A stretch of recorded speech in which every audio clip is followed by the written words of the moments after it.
10월 셋째 주 구역 모임 소그룹 성경 나눔 해설을 시작하도록 하겠습니다.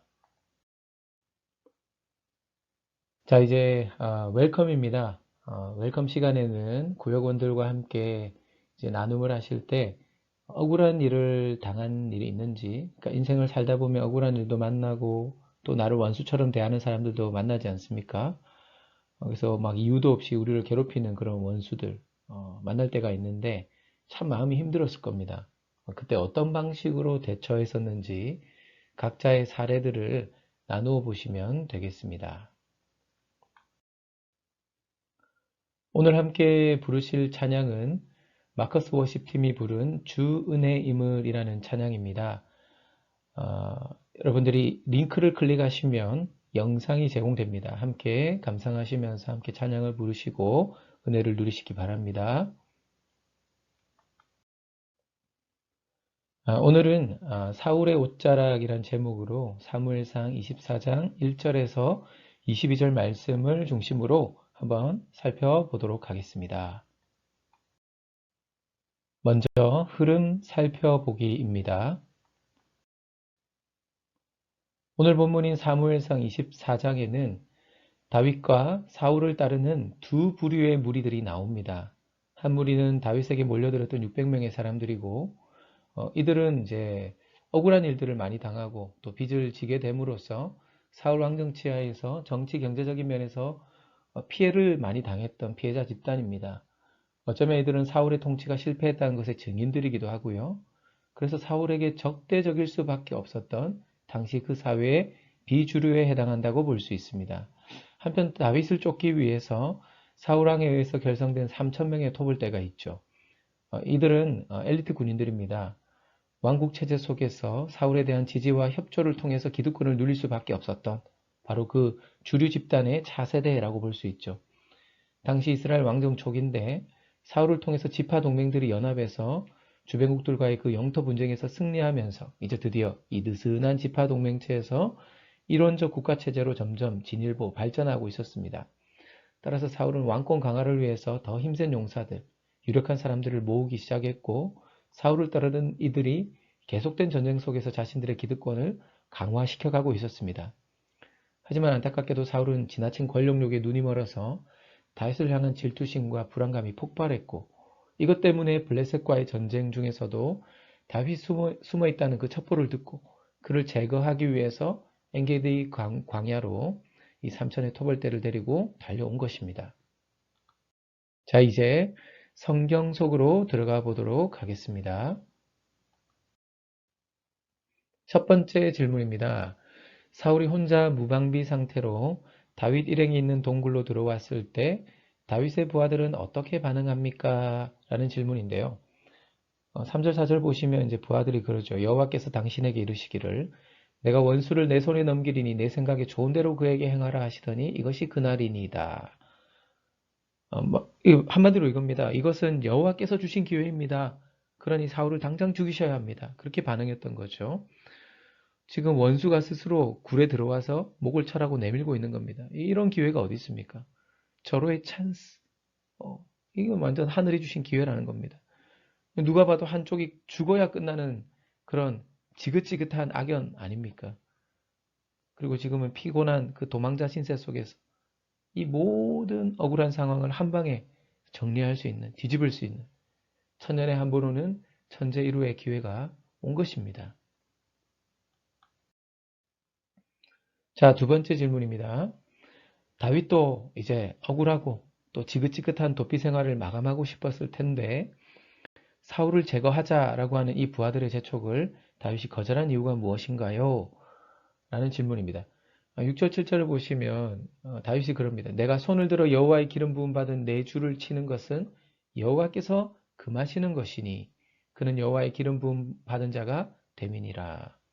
하나님께서 직접 세우신 왕을 치는 것은 하나님이 세우신 권위를 부인하고 하나님을 대적하는 것이 됩니다. 그러니까 다윗은 사울이 여호와의 기름 부음 받은 사람인데 자기 손으로 제거할 대상이 아니다라는 것을 깨닫고 있었어요. 내가 어떻게 하나님의 뜻을 거슬려서 사울을 죽일 수 있단 말인가? 즉 사울을 죽이는 것은 하나님을 대적하는 것으로 하나님께서 세우신 권위를 존중하는 것이 바로 하나님을 존중하는 것이다 라는 것을 다윗은 알고 있었습니다.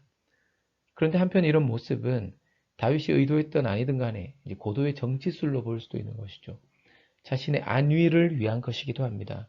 왜냐하면 여러분 다윗 또한 기름 부음 받은 왕이 아닙니까? 그러니까 기름 부음 받은 자신이 자기 손으로 자기 선 앞에 왕을 죽였어요. 그럼 어떻게 백성들의 존경을 받겠습니까? 그리고 자신의 권위가 바로 설 수 있겠습니까? 따라서 사울을 해치지 않은 것은 결국 그 다음 왕위를 이어가야 될 자신을 위한 길이기도 했던 것입니다. 자, 이제 세 번째 질문으로 사울이 동굴에서 나간 후에 다윗은 사울을 향해서 그 옷자락을 잘라낸 것을 증거로 사울의 의심과 적대감에 정당성이 없음을 호소했습니다. 이때 사울의 반응이 어떠했나요? 라는 질문인데요. 12절 13절 보시면 사울이 그럽니다. 나는 너를 학대하되 너는 나를 선대하니 너는 나보다 의롭도다. 자신의 부끄러움을 깨닫고 울면서 자기의 잘못을 뉘우친 겁니다. 그리고 또 그럽니다. 네가 반드시 왕이 될 것을 내가 안다. 그러니 너는 나의 후손들을 절대 해하지 말고 그것을 여호와의 이름으로 내게 맹세하라. 내 후손들을 보호해달라. 그러니까 다윗이 차기 왕위 계승자로서 정통성을 인정했던 거죠. 그래서 자신의 집안을 보호할 것에 대해서 맹세하도록 했습니다. 다윗이 이제 사울이 굴 밖을 나갔을 때 막 왜 나를 이렇게 내가 당신을 해치려고 한다고 오해하냐고. 방금 내가 당신을 죽일 기회가 있었음에도 그러지 않았다고. 내가 그래도 반역자냐고. 하나님께서 이 억울함을 아시고 풀어주실 것이라고 막 쏟아내잖아요. 그러면 이때 사울과 그 군인들 3천의 군대가 얼마나 놀랬겠습니까? 600대 3천. 이제 숫자는 5대 1로 압도적이지만 이미 이 다윗을 제거할 명분이 그대로 무너져버린, 사라져버린 그런 상황이 된 것입니다.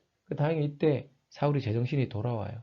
잘못을 뉘우치면서 흐느껴서 목 놓아 웁니다. 근데 아쉬운 것은 이때 삶을 바꾸는 중심의 회개는 없었습니다. 나중에 또 죽이려 하지 않습니까? 어쨌든 사울은 다윗이 자기에 대해서 악을 선으로 대했다라고 이제 인정하고 주께서 선으로 갚아주시기를 원한다 축복합니다. 네가 반드시 왕이 될 것이니까 우리 후손들에게 보복하지 말고 보호해달라 이렇게 맹세를 요구하죠.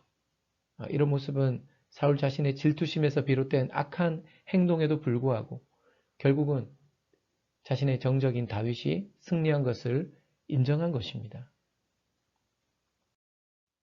자, 이제 삶을 향하여 적용 질문으로 들어가도록 하겠습니다. 자, 적용 질문 첫 번째. 우리는 성도들과 일상에 관한 나눔을 하면서 하나님의 인도하심에 관해 이야기하곤 하는데 무엇을 기준으로 하나님의 인도하심과 뜻을 분별하고 있습니까? 라는 질문인데요. 저는 좀 이렇게 한번 생각해 봤습니다. 나에게 유리한 기회가 찾아왔을 때 그 기회를 과연 하나님께서 허락하신 것이라고 확신할 수 있을까? 우리는 기회가 찾아오면 그걸 팍 잡으려고 하잖아요. 근데 그때도 우리는 좀 신중할 필요가 있는 것입니다. 이게 정말 하나님이 허락하신 것인가? 또 당장에는 이익이 되는 그 기회를 포기해서 좀 아쉽게 되더라도 이제 그 기회를 이제 포기할 때 뭔가 참 당장에 뭔가 누릴 수 있는 기회들이 사라지는 거잖아요. 하지만 그 안에 하나님의 뜻이 있음을 믿는 믿음이 중요하다라는 것입니다. 당장 눈앞에 보이는 이익보다 하나님의 뜻이 있음을 믿는 믿음, 그게 중요하다라는 것이죠. 그게 분별력입니다. 적용 질문 두 번째, 다윗의 의로운 선택은 기대한 결과로 이어지지 못했습니다. 이 사건 이후에 여전히 사울은 다윗을 제거할 태세를 유지하고 있었기 때문입니다. 그럼에도 다윗의 선택은 하나님의 뜻에 합당했으며 그를 이상적인 왕으로 빚어가는 과정이 되었습니다. 따라서 우리가 조급함이나 이해관계에 휩쓸리지 않고 하나님의 뜻을 바르게 분별하기 위해서 어떻게 해야 할까요? 라는 질문인데요. 그렇습니다. 믿음의 순종과 선한 행동이 꼭 선한 결과를 가져다 주지만 않습니다. 다윗에게 막 울면서 회개했지만 사울이 나중에 또 죽이려고 하거든요. 근데 또 더 길게 보면 꼭 선한 결과를 가져다 주지만 않는 게 아니라 꼭 가져다 주게 되어 있는 것 같아요. 이 당시에 사울의 그 토벌 때 3,000명은 이 장면을 고스란히 목격을 했어요. 그래서 누가 봐도 사울은 이제 사울의 시대는 끝나고 다윗의 시대가 오겠구나. 다윗의 그 넓은 도량과 신앙과 인품을 보고 다윗을 적대적으로 생각했던 사람들도 아마 감동을 받았을 것 같아요. 그러니까 나중에 사울이 죽고 나서 그 왕가가 이제 완전히 멸망한 다음에 이스라엘 지파 대표들이 와서 다윗에게 왕이 되어 달라고 하지 않습니까? 그러니까 전쟁도 없이 내전도 없이 무혈혁명에 성공을 한 것을 보면 아마 이때 다윗의 이런 모습들, 이 소식들이 전국으로 타전되고 또 이걸 지켜봤던 그 엘리트 군인들이 나중에 지도자가 될 테니까 아마도 다윗의 그런 무혈혁명의 그런 그런 씨앗이 뿌려지는 그런 사건이 된 것이 아닌가 이렇게 볼 수도 있을 것 같습니다. 어쨌든 어떤 급박한 상황과 또 이해관계와 양심적 선택이 상충하는 그런 상황 속에서 어떻게 행동할 것인가라는 거죠. 이것은 이제 말씀을 통해서 영적인 감각을 훈련해야 합니다. 우리가 하나님의 뜻을 바르게 분별하기 위해서 할 수 있는 것은 영적 감각을 훈련해야 되는데 말씀을 가까이 해야 됩니다. 이제 사실 이 적용 질문 1번, 2번은 좀 연결이 돼요. 우리가 인생을 살면서 수곤하던 그 문제들이 있어요. 그러니까 그럼 그 수곤하던 문제들을 해결할 기회가 올 때, 이걸 기회라고 느낄 때 이게 하나님의 뜻인가라는 걸 우리는 늘 질문을 해야 되죠. 바로 이게 영적인 감각입니다. 정말 하나님이 원하실까? 하나님의 뜻에 부합하는 것일까? 다윗의 부하들이 당신 대적을 당신 손에 하나님 붙인다고 했는데 지금 죽여야 되지 않느냐고 했을 때 다윗은 한 단계 더 들어간 거죠. 더 근본적인 하나님의 뜻을 추구하는 믿음이 있었고 그 하나님의 말씀을 통해 단련된 영적 감각이 있었기 때문입니다. 그래서 어떻게 보면 다윗의 이해관계 속에서는 사울을 죽여야죠. 그래야 그들도 원한을 풀고 사울 왕정 치하에서 억울하고 뭐 이런 빚도 지고 했던 그런 것들 이제 마음의 원한들을 해결할 것 아닙니까? 근데 부하들이 실망할 걸 알면서도 끝까지 하나님의 뜻을 쫓아 행했던 거죠. 물론 이런 선택이 좋은 결과로 이어지지 않았지만 믿음의 순종과 말씀을 따른 선한 행동이 반드시 선한 결과를 가져다 주지만은 않는다라는 걸 깨닫고 실망하지 않는 것도 바로 영적인 감각에서 비롯되는 마인드 컨트롤이라고 볼 수 있는 것입니다. 그래서 사랑하는 우리 구역원 여러분, 다윗의 이런 영적 감각의 결정적 이유는 그가 하나님의 말씀에 밝았기 때문이다. 그래서 우리가 말씀을 묵상하고 이렇게 공부하면서 은혜를 나누는 이유 또한 뭐 때문입니까? 이런 영적 감각을 훈련하기 위해서일 수도 있다. 여러분 그렇게 생각하시면 좋을 것 같습니다. 오늘 우리의 삶 속에서 각 구역원들의 삶, 또 우리 구역원들의 모든 일상이 하나님을 향한 이런 영적 감각을 가지고 살게 되시기를 주님의 이름으로 축원합니다. 성경 공부를 마치신 다음에 이제 마지막으로 삶을 나누시고 또 감사, 기도 제목을 나누시기를 바랍니다. 그리고 함께 이제 기도하시면 되겠습니다. 마지막으로 교회 광고를 나누겠습니다. 10월 22일은 이번 주 토요일이죠. 정교인 바자회가 있습니다. 어려운 이웃들과 선교 현장을 돕는 일이니까 하나님께서 기뻐하실 이 정교인 바자회에 많은 관심과 참여 그리고 기도를 부탁드립니다. 이상으로 10월 셋째 주 소그룹 성경 나눔이었습니다. 감사합니다.